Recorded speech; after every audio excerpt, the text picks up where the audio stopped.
letting loose. Is that your head down? Yeah, you're in the mood. Oh, to come unwound. There's something in the air, something different about that smile you're wearing, girl.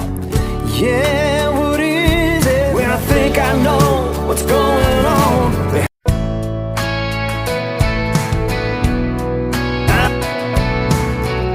And them brown eyes, you're going through that little something, girl, that takes me by surprise. Is that your head down? Yeah, you're in the mood. क्या डमरू बजेगा?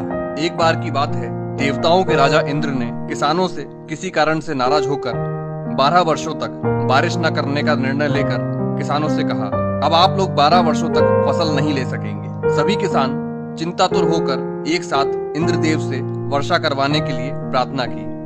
इंद्र ने कहा, यदि शंकर अपना डमरू बजा देंगे तो वर्षा हो सकती है। इंद्र ने किसानों को यह उपाय तो बताया, लेकिन साथ में गुप्त वार्ता कर भगवान शिव से यह आग्रह कर दिया कि किसानों ने जानबूझकर मेरा अपमान किया है, इसलिए प्रभु देवताओं की रक्षा के लिए, देवताओं के मान सम्मान के लिए आप किसानों से सहमत ना होना। जब किसान भगवान शंकर के पास पहुंचे तो भगवान ने उन्हें कहा, डमरू तो 12 वर्ष बाद ही बजेगा। किसानों ने निराश होकर 12 वर्षों तक खेती न करने का निर्णय लिया। उनमें से एक किसान था जिसने खेत में अपना काम करना नहीं छोड़ा। वो नियमित रूप से खेत जोतना, निंदाई, गुड़ाई, बीज बोने का काम कर रहा था। ये माजरा देखकर गांव के किसान उसका मजाक उड़ाने लगे।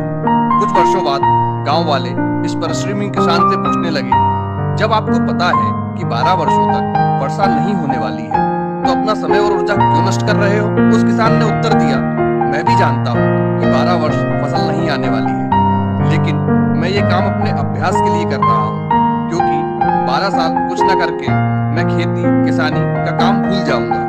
मेरे शरीर की श्रम करने की आदत छूट जाएगी, इसलिए काम मैं नियमित रूप से कर रहा हूँ, ताकि जब 12 वर्ष बाद वर्षा होगी तब मुझे अपना काम करने के लिए कोई कठिनाई ना होगी। ये जो तार्किक चर्चा हो रही थी किसानों के बीच में, इसे माता पार्वती भी सुन रही थी।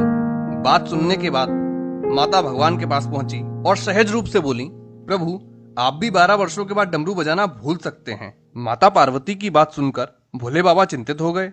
अपना डमरू बज रहा है या नहीं, ये देखने के लिए उन्होंने डमरू उठाया और बजाने का प्रयत्न करने लगे। जैसे ही डमरू बजा, बारिश शुरू हो गई। जो किसान अपने खेत में नियमित रूप से काम कर रहा था, उसके खेत में तो भरपूर फसल आ गई। बाकी के किसान पश्चाताप के अलावा कुछ न कर सके। दोस्तों, कभी तो लॉकडाउन खत्म होगा, कभी तो सामान्य जनजीवन शुरू होगा।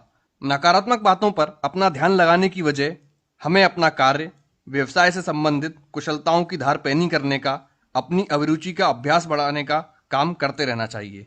हमें कोशिश करनी चाहिए कि इस नए लॉकडाउन में हम क्या नया सीख सकते हैं, क्योंकि डमरू कभी भी बज सकता है। अगर आपको ये कहानी पसंद आई हो तो इसे अधिक से अधिक शेयर करें, ताकि लोग डमरू बजने के इंतजार में खाली न बैठें और कुछ अभ्यास करते रहें। धन्यवाद।